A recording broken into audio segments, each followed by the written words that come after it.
we had a very successful veterinary pharmacy practice. We were the largest mail order specialty veterinary only pharmacy in the country for many years. I love bookkeeping. Hi, everyone, and welcome to the I Love Bookkeeping show. I'm your host, Ben Robinson. I'm excited to be with you today. We got a very special guest that we'll get to here in just a second. But I want to remind you, if you want to go and hear all of the shows, look at the notes, be a guest on this show, then please go to ilovebookkeeping.com. We've got everything there as well as information about our courses. Again, to go to ilovebookkeeping.com, you'll find the full library of all the recorded versions of our podcast, the show notes, and a bunch of other goodies. Now, without further ado, I know that you want to hear from our guest. Very special. I've had the opportunity to chat with him a couple of times about his bookkeeping business. He's doing great things. It's very special because he and his wife work together. They've been self-employed for a very long time. They just recently, in relative history, have taken on bookkeeping, becoming bookkeeping professionals. His wife has a degree in accounting, and he's in pharmacy. So that's really cool.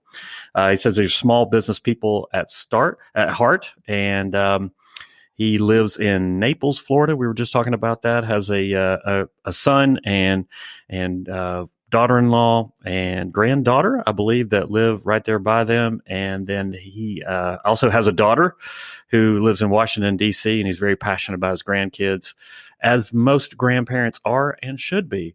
Welcome to the I Love Bookkeeping show, Dave Rice. How are you? Hey, Ben. Thanks for having me on. Great to be here.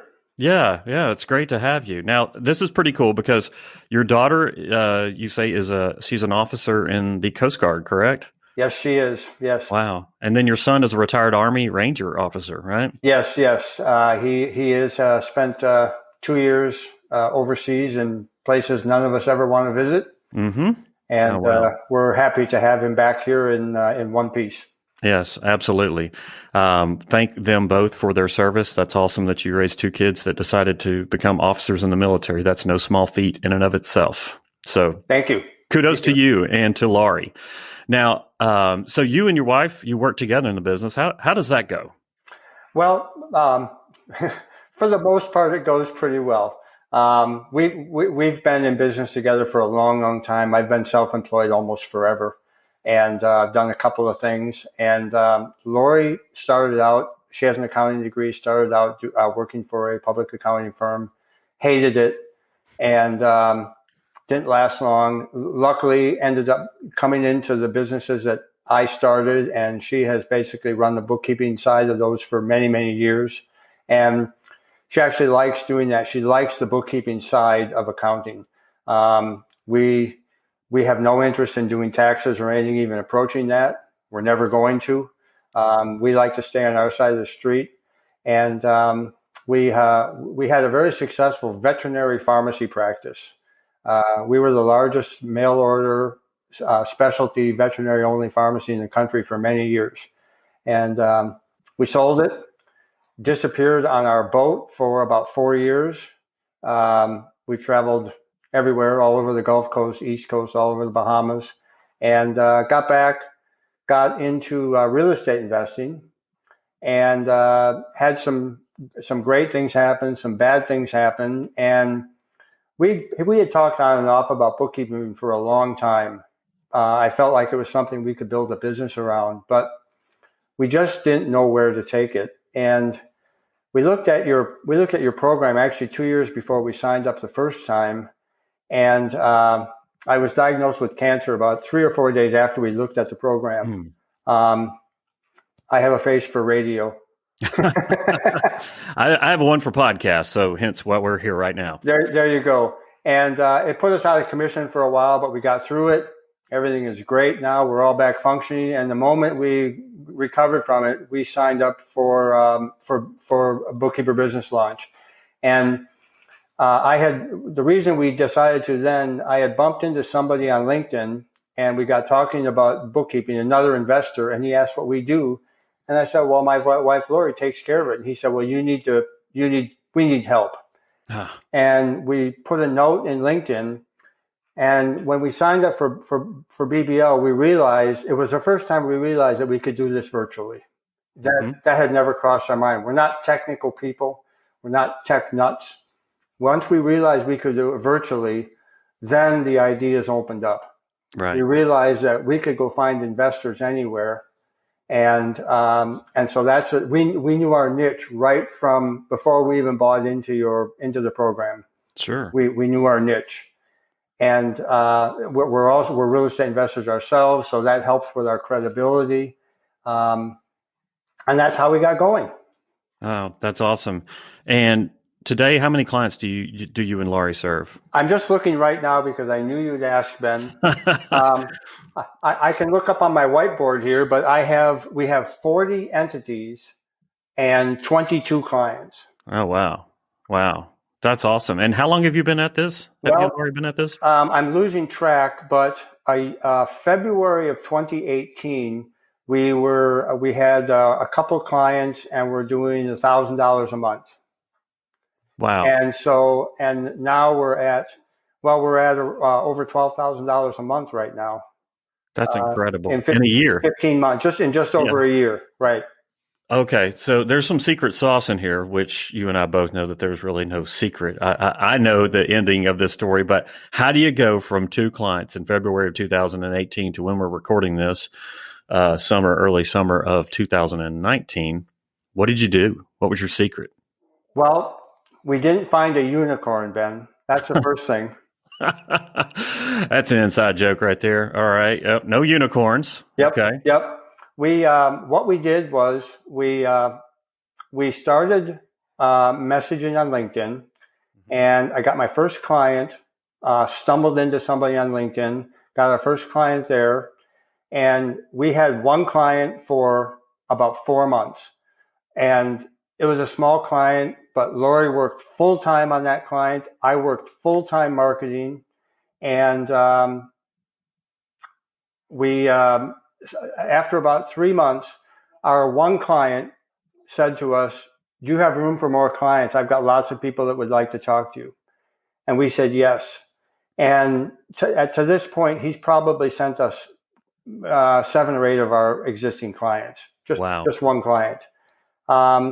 We fell away from LinkedIn because LinkedIn is a terrible social media platform. Mm-hmm. It really is. And we started on Facebook. I'm in lots of real estate investor Facebook groups, and we post in there intermittently. We're poor at that. I'm going to tell you a lot of things that we're poor at, and we're poor at building social presence, but we're learning. I had another real estate mentor who I had worked with a couple of years before, and I told him what we were doing. He was interested. He's so busy, it took me 14 months to get on his podcast. Oh, wow. And I got on the podcast about 9 months ago, and to this day, I still get calls. Ben, this is why we love podcasts. They live forever. Right. Absolutely. And and I still get regular calls from people saying, "I heard you on the podcast." So we did that. We got invited to a summit of 300 investors, 300 real estate investors. We were a small-time sponsor there, and we went to the summit and sat in on the meetings and just talked to people. We had a really interesting thing happen. One of our clients turned out to be one of the speakers there, and we had never met him because we're all virtual, and we didn't even know he was there. He got up to speak, and his talk for 20 minutes was about how he had gone through bookkeepers until he found a really great bookkeeping company and didn't know we were in the room. I stood up and waved to him, and then that's the way the conversation went. He talked about how happy he is with our service, and here we are sitting there with 300 other investors listening to this presentation. It was it was the kind of promotion that you could never arrange. No. Anyway, Yeah. and so between all of that, we don't pay for any marketing. We don't pay for any Facebook ads. We don't buy any ads anywhere. All we do is make ourselves available in the Facebook groups. I get all my marketing through LinkedIn is completely inbound. I get requests every day from investors wanting to connect with me. I answer their question. I respond to them. I don't do anything after that. I don't have a CRM. I think I know what a CRM is, but I'm certain I don't have one. I'm poor at following up with email requests. I have a scheduler. I have a one-page website. I'm of the opinion that a website is there to do one thing, and that's to get people to schedule an appointment. That's it. Boom. Bam. I Yep. love it. Yep. Yeah. In fact, one of my real estate mentors, he said to me, he helped me write the website, and he said, put on there, face it, you stink at bookkeeping. And it actually says that on my website. I swallowed hard before I added that to the website, but I did. And as we know, marketing is also designed to repel as well as attract people. And if that offends somebody, fine, they go away. They didn't need me anyway. But it generates a lot of interest. I have a scheduler on my website, Right. and so people schedule. And I do 30-minute free consults with people. They don't all sign up. I don't know exactly what my percentage is. I don't keep track of it. My follow-up isn't real good after they respond. So I can list a great many things that we're failing at, but we're getting clients, and we're very, very good at taking care of them. Lori is absolutely brilliant at taking a mess. And really, when you take over somebody's books, it's an entire jigsaw puzzle. I liken it to putting a jigsaw puzzle together, oftentimes with it upside down because you can't see most of what you're looking at. And That's a horrible analogy because it's actually true. But she's brilliant at it, and she likes working on all that in the background. And so we've got a great partnership. I do a great deal of bookkeeping as well, but I'm kind of learning as I go. And Lori helps me with everything difficult. I do all the client contact. I do all of the client onboarding, all of what tech stuff that we do. I do all that. We have a great partnership. That's tremendous. I mean, that's a blessing right there that you have somebody in yourself who's really good at the marketing and the people. And then you have Laurie, who I know is good at that too, but she more likes the jigsaw puzzle, right? Figuring it out. Exactly right. I will say I get reminded fairly often that it's time to put work down because our commute is about a 15-foot walk. And I get reminded often from Lori that, the day is done. Right. We're done talking about work. We're done thinking about work. Right. Let's think about something else. Right. In terms of, so you got a lot of clients and you're doing a lot of stuff right. And I want to drill down on that here in just a second. But how many hours a week would you say between you and Laurie do you put in? We discussed this last night because I knew you would ask. And it's interesting because if you ask Lori, she thinks we put in more hours than we actually do. And if you ask me, we put in fewer hours than we actually do. But we believe that between the two of us, we work around 50 hours a week. Between the two of us, yes. 25 apiece? Yes. Okay. Is your plan, so I want to talk about your kind of plan for the future here, but are you wanting to keep it at that level? Are you wanting to increase it? What is your vision there? Well, we'd like to maximize our income. Okay. And we're not young. I just turned 60 last month, 2 months ago. And awesome. This is our encore second life business. Right. And I certainly don't feel old at 60, but I think that we could, I would love to do this for maybe 8 or 10 years and then see what the future holds. Right. Whether we would sell the business, I don't know. I have a daughter-in-law who's an attorney, but would love to be in this business. Okay. All right. And so we've got lots of possibilities for the future, but we're looking to maximize what we're doing right now ourselves. We've had businesses with employees and lots of other people, and we're at the phase in our life where we really like being on our own. We like doing things ourselves. Certainly not opposed to virtual assistants and maybe some 1099 help, but we really like it in-house right now. Okay. And that's good. And that's one of the great things is that you can paint your own picture here. As we were talking about before we started recording, talking about processes, there's a way to do it. There's several ways to do it, and you have to pick what's best for you, and you have to adapt. It's not anecdotal, right? If it works for me, that doesn't mean it works 100% for you. So No you've chosen what works for you and works for your family. And I think now it's just kind of taking it to that next level so that you're maximizing your earnings. But is it also safe to assume maximize your earnings while not killing yourself working all the time, 60 hours a week a piece? No question. It's absolutely the case. And as we look back, we've realized that most months we're gone for at least a week every month. Okay. And so, part of the beauty of this business is it's not neurosurgery. Almost nothing is imminent. Right. In fact, if you let it become imminent, pretty soon, if you answer the phone for a client once at 9:00 at night, they'll call you again at 9:00 at night. That's right. And we learned that lesson the hard way. But it's very easy to solve. You just quit answering the phone. Yes. And we've done a few things to really control that. When we have our initial consults with clients, I always tell them, I'm happy to talk on the phone anytime, but everything pertaining to work and numbers needs to be via email.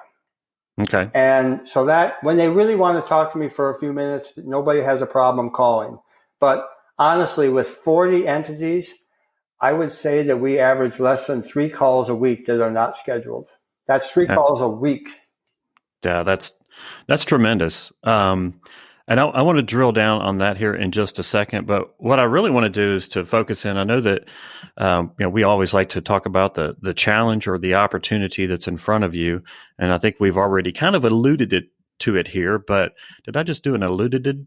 Well, either way, you're from the South, right? So you got that. You understood that. But tell me what is the opportunity that's in front of you that I can help you with? Okay. So we realized that all the information was in our heads to start, and that was fine while we kind of figured things out.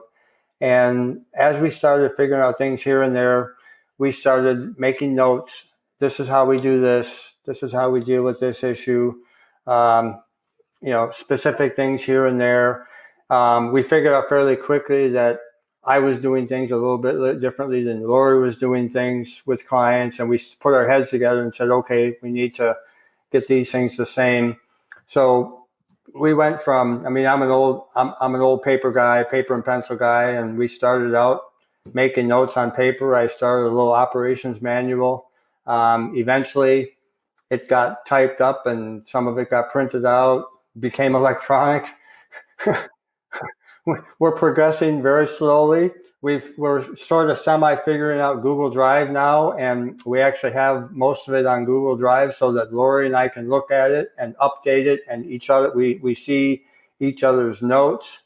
Then we listen to Daniel Honan tell us everything we don't know about processes, and realize that we have an enormous long way to go, but we're going to get there, and we have a lot of great reasons to do it. I need to understand everything that Lori does with some of her clients.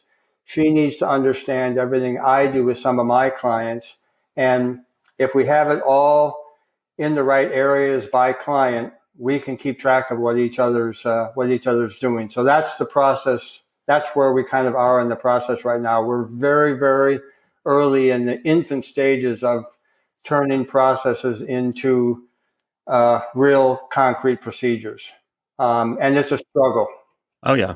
It's kind of like things go towards complexity. Things go towards, it's like the grass. It grows, and if you don't cut it, it just tends to be, a wild beast. And the same thing, I don't know why things in life go towards complication and not simplicity.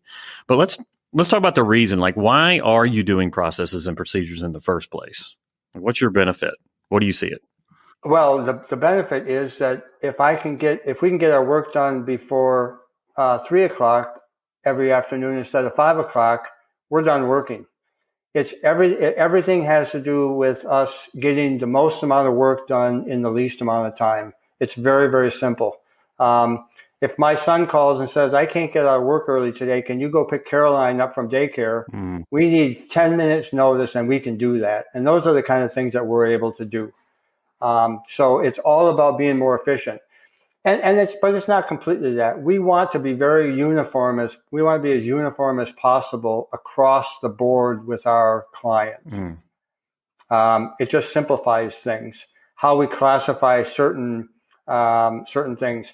Having a niche allows us. I mean, I think a niche is so unbelievably important in efficiency. Absolutely. I think it's actually number one in efficiency. We have to be good at a lot of things, but they're all inside our niche. And if we get a client that has a new way of doing some sort of deal, we have to get educated about it. But I guarantee you that's going to come back again and again and again. And now we know a niche is everything for efficiency. Oh, absolutely. Wiser words have not been spoken there. I learned it the hard way. At least you're learning it right from the get-go, right? That's one of the aha moments that I have. And sometimes that makes people fearful, but I digress a little bit. So good for you on that. Now, so you made a very important point there, knowing why you're doing this to make it such that, hey, if it's taking you 25 hours a week, but and then 25 hours a week for Laurie, maybe that goes down to 15 hours a week or 20 hours. Even if it's just 22, that's 6 hours between the two of you. And it enables you to take on more clients, which enables you to make more money. And it also is going to make sure that your quality is there, because that's something that you guys, I bet have you had any attrition, like people leaving you, clients leaving you? We've lost 3 entities. One because it was a side venture that did not make it. Okay. And another one, the guy signed up with us with 2 entities. He lasted 2 months. He just wasn't interested in paying us to do what needed to be done. Gotcha. And he fell off on his own. Right. So as my suspicions, your work is excellent, which keeps people coming, and it keeps that referral. The one entity, your very first client who has sent over to you 8 or 9, I believe you said, that's a testament to the work that you're doing. And not to discount any of this, but today it's customer service, whether it's bookkeeping and doing the job that we're committed to. Bookkeeping, attorney, dishwasher, it doesn't matter. If you're just good at it, you appear to be excellent. And I know that you guys are even above that. You are truly excellent, which makes people stay with you. So you're doing it right in that you're getting these processes and procedures down before you start trying to have rapid growth, which is going to maximize your earnings. So pat yourselves on the back for that. But as you mentioned, just having real estate investing as your niche, real estate investors as your niche, you gain so many efficiencies right there that no processes and procedures could do for you, because you're dealing with like kind. It was kind of like you with pharmacy, with veterinarian pharmacy, right? That's very specialized. Right. And if you try to be a pharmacy for dogs, cats, and people, it's a lot more difficult, right? And so that's a huge thing for you there, and you're going about doing it. So you're in the midst of this right now. So where's the struggle in this for you creating and documenting and actually implementing these processes? Honestly, the struggle is taking more time out of our day to literally type up the actual procedures of exactly what we do, how we log in, where we go to find information, just the whole method of documenting. We've been through the whole OPP system and been through the whole thing once, and we know that's where we need to get, but that's where we're struggling. And to tell you the truth, we don't even have our. It's not that we don't have how we actually do things is still evolving. We don't have all of our clients on, we don't use Receipt Bank or HubDoc because they don't serve enough of our clients' vendors to be worth it to me. Right. So you can't document the procedure until you've actually figured out the procedure. And in many cases, we're still figuring out the procedure. Right. Okay. So one of the things, and I'm sure that you caught it, was inside of the outstanding processes and procedures, the OPP, is the actually doing it and recording it and with your screen capture. Have you tried that process? We have. We've done 2 screen capture processes. I I'm a firm believer in that you have to do something, even if it's wrong. Sometimes you got to start somewhere. And so I've done 2 different, maybe 4-minute videos of relatively small procedures, just so I could figure out. I'm a Mac person, and you can do it with the right on the Mac. You can use their internal software to do it. So I did that. I figured out how I can, pull in a document into the video. I sent it off to rev.com and had them transcribe it. So I've done that whole procedure. And frankly, I'm getting my best procedure right now is how to do a procedure. Yeah, there you go. That's my best one right now. Uh-huh. And that's not very good, but that's a start. It is a starting point, right? We can't let perfection get in the way. And that's one of the things that the beauties of actually documenting these is that, and we talk about this in that program, but it enables you to kind of step out and go, wait, there seems like there's a better way, because when we do it day after day, our subconscious takes over and we just do it the way we've always done it. We don't think, is there a better way to do it? So actually documenting them forces our brain to think at that higher level, that higher capacity. So it can be an overwhelming thing. And so what I would recommend is that you start with the lowest hanging fruit, which it sounds like you're already doing. The 4-minute procedures that you can do in 4 minutes, but it would take somebody else 40 without this process, without this procedure. And they may do it right, they may do it wrong, but you're doing it right. I would start with the easiest, lowest hanging fruits, the things that you could, not that you would, but you could hand off to somebody else like a virtual assistant, and start documenting those and getting those processes done and making it a goal. Like every week, we're going to do 2 processes, something like that.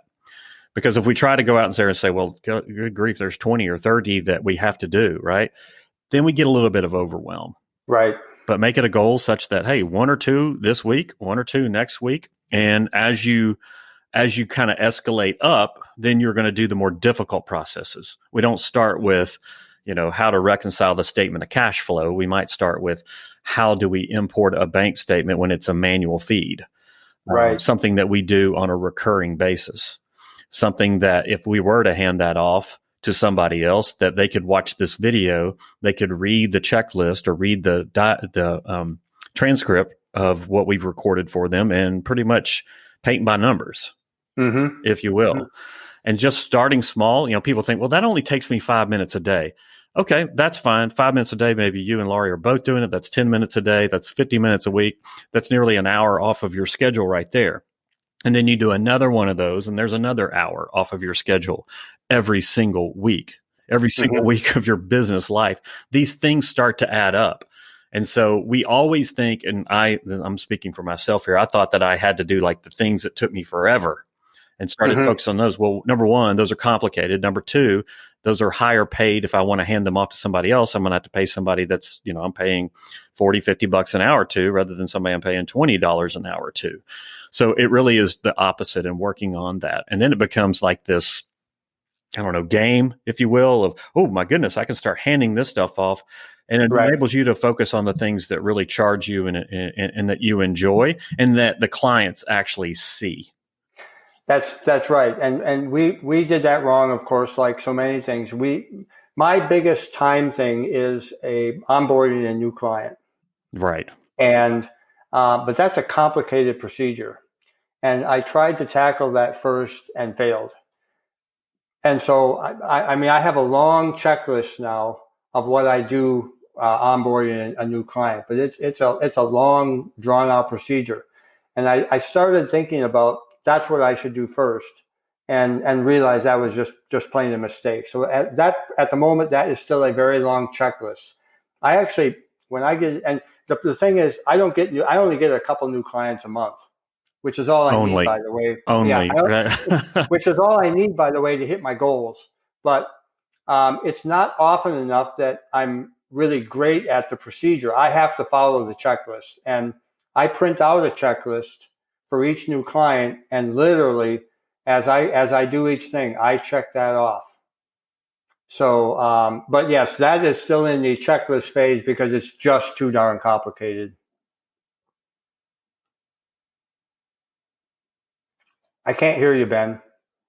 Oops, sorry. I There muted you go. myself. There's my dog's barking. So I had to go off camera there to text my daughter to say, please bring in the dog. He's barking like crazy. Of course, waits until this is going to be recorded. No, that's yeah, that I fell trapped to that too, Dave. It's not just you, but when we start with these things, and one of the things I'm going to encourage you to do is to really look hard at hiring a VA when the time is right. Mm-hmm. And this meshes well with what you're doing because you're able to give your VA, your virtual assistant, these more, I don't want to call them mundane tasks but they're repeating tasks. They're things that Mm-hmm. you probably don't enjoy. You can do them, you don't hate them, but it's not something that you just charges you up. And we can start handing these off to our virtual assistant. And that is going to get a lot of time back. I think, given your situation and Laurie's situation, that probably a VA or two is all that you'll never ever need in terms of hiring, quote unquote. And those are really Mm-hmm. contractors. Right. Because Right. I think that with just by you documenting these procedures and then stepping back and saying, how can we do them better? And how do we make it consistent across all of our clients, which is what you're working on? Right. I think you gain 20% of your time back just by doing that. Right. And by the way, the 25 hours that you're spending now would probably be 40, 45 hours a week a piece if you weren't in a niche. Right. So you've already whittled that down.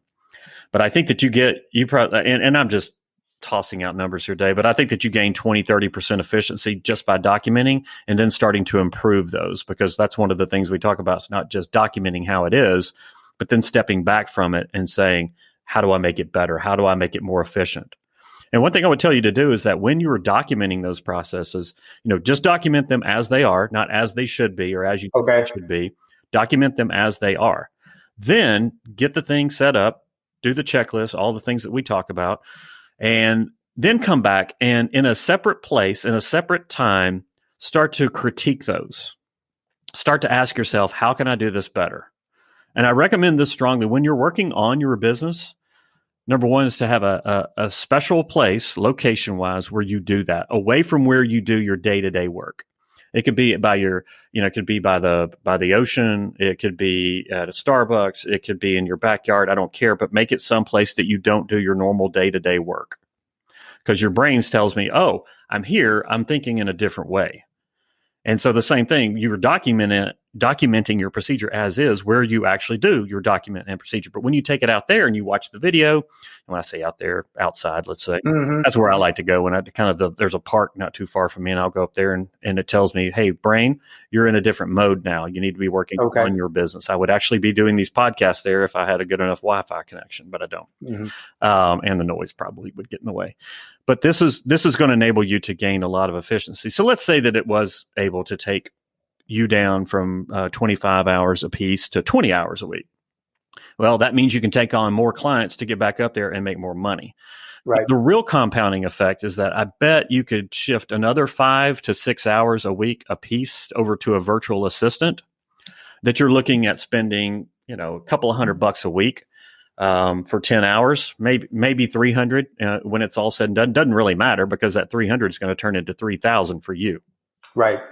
Because the time that you were spending doing these tasks that you should not have been doing, now you can do what you're really well at, and that's working with people, bringing on new clients, figuring out how to do these. So it becomes this upward spiral, if you will, of gaining these efficiencies. But you're doing it the right way. So you're starting with your processes and you're making those right, instead of just hiring somebody and throwing them to the wolves. Right. The other interesting thing, and I don't want to get too far off topic here, but we find that once we get a client into maintenance mode, once we get them past cleanup, they take so little time, it's almost embarrassing. Yeah. It's not. It's indicative of your efficiency.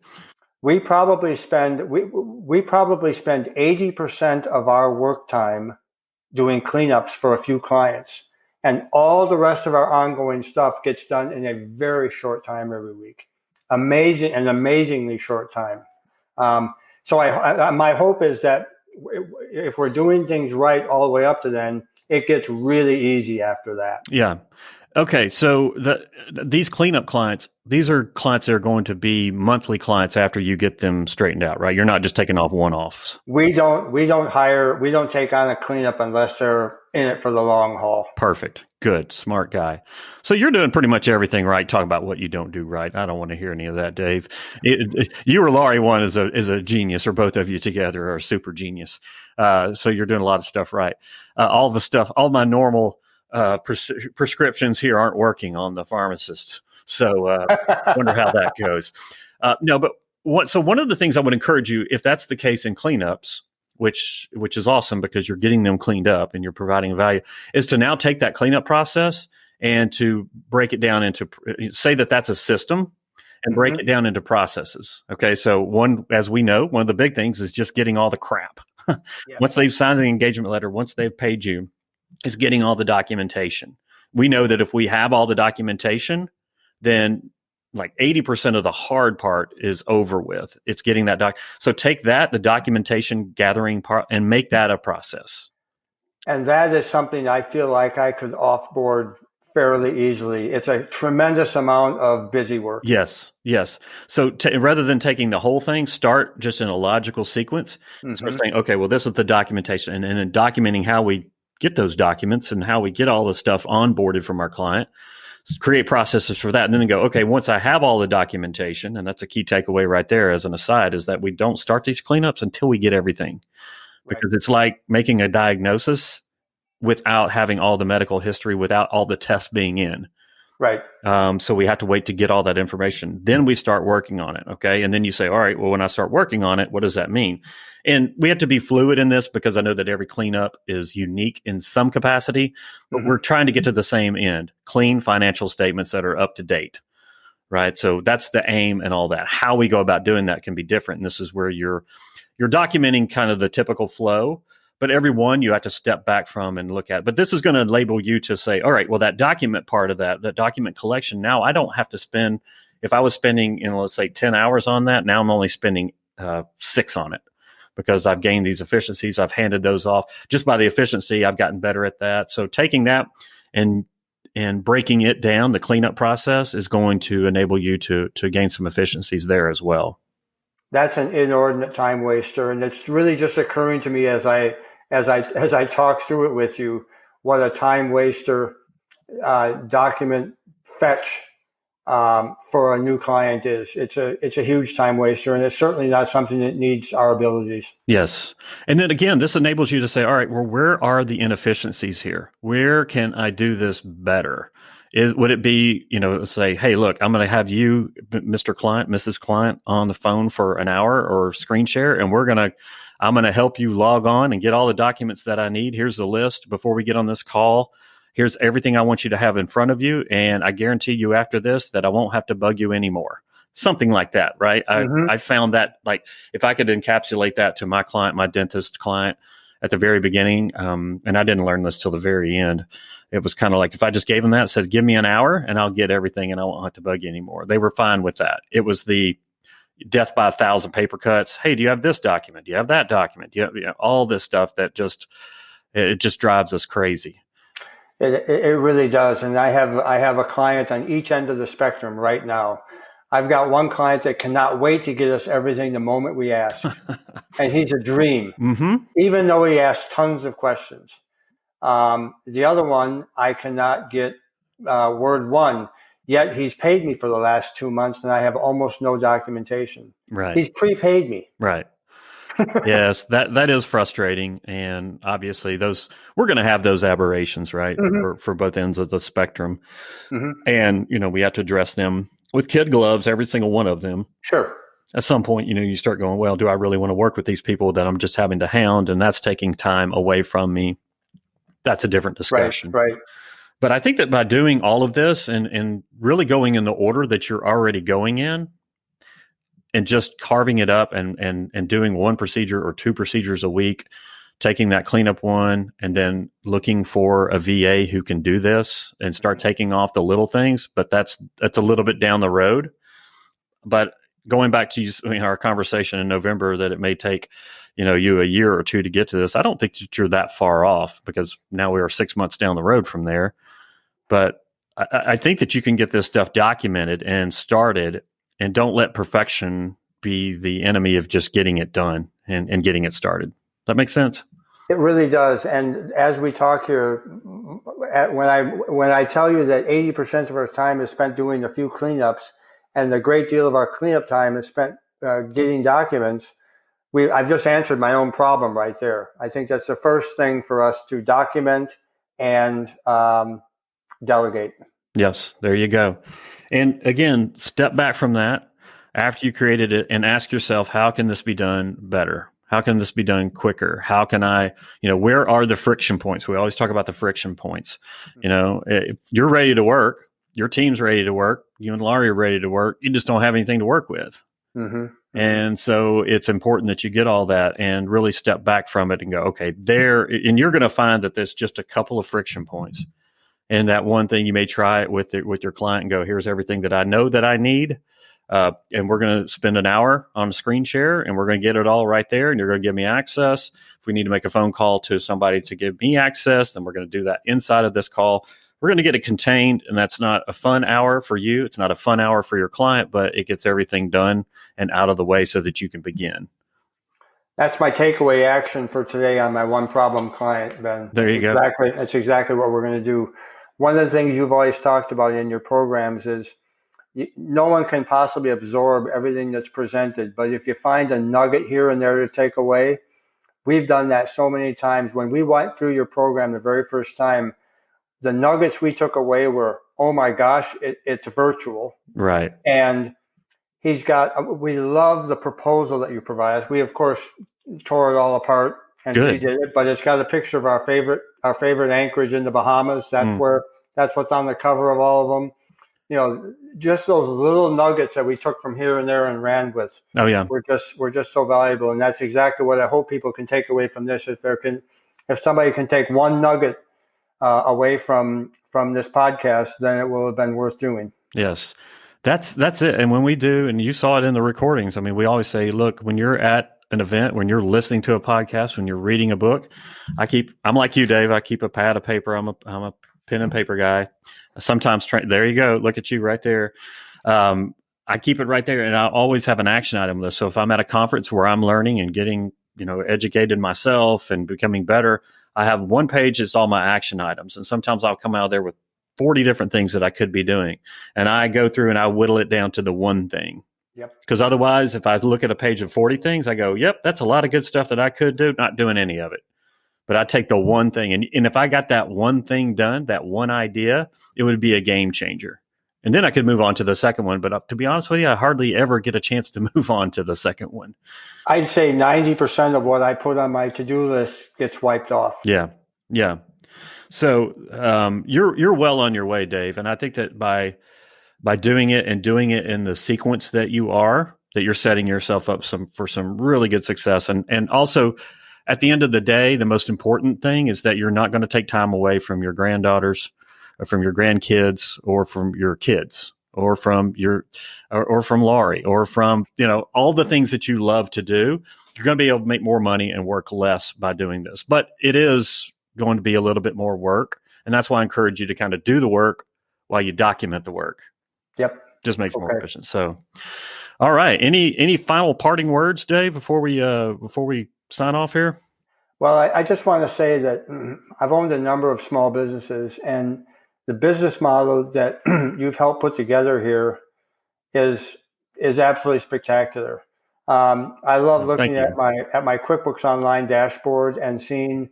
I get a little upset if my expenses run higher than about 11%. My goal is 10%, and it's running a little higher at the moment, but it's a spectacular business model.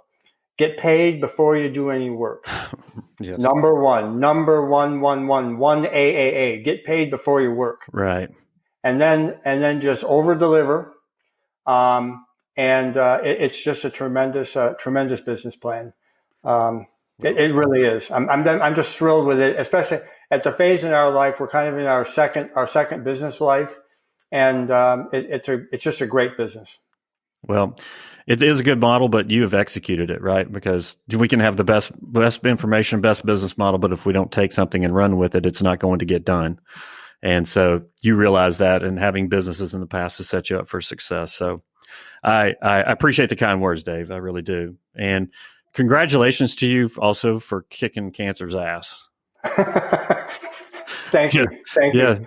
You're very welcome. Well, thank you so much. That is Dave. We have had a great time here. Oh, by the way, tell us what is your website, by the way? Our website is reibookkeepers.com. reibookkeepers.com. Awesome. That's the one pager that you have there, right? That's the one pager. Yes. Hey, you dropped a nugget right there when you first said the only purpose of my website is to book an appointment. That the fact that you have thought that through and said that that's the one thing makes your website very efficient, I'm sure. Yeah, there's a guy named Donald Miller. He has a company called Storybrand. Oh yeah, I've read his books. Yep, Look, yep, I have too. And whatever, everybody wants to put together a big fancy long website, but no one cares about me. No one cares about my problems. No one cares about my successes. All they care about is if I can help their immediate problem. That's it. Yes, amen to that. And so that's why we're there. All right. Well, thanks so much for playing along with us today on the I Love Bookkeeping show, Dave, and give Laurie my best too, please. Thanks so much, Ben. It's been a pleasure. Listen, if you would like to hear more great conversations just like today's, then I want you to head on over to ilovebookkeeping.com. There, you're going to find all of the shows, the notes, and some other great goodies that we have for you there. Now, if you'd like to be a guest on the I Love Bookkeeping show, there is a link that says Be a Guest. Go in there and we'll walk you through the process of getting on the show. And finally, to discover more about our programs, go to the courses page on the ilovebookkeeping.com site. There you have it, another great episode of I Love Bookkeeping. Thank you for being a proud listener, and thank you for being a bookkeeping professional. Enjoy the rest of your week. I love bookkeeping. Here's a little shout to all my friends working hard at keeping the books. You want to change your life, you want to grow that biz, it's not as hard as it looks. Be a money guide, a profit coach, step up your game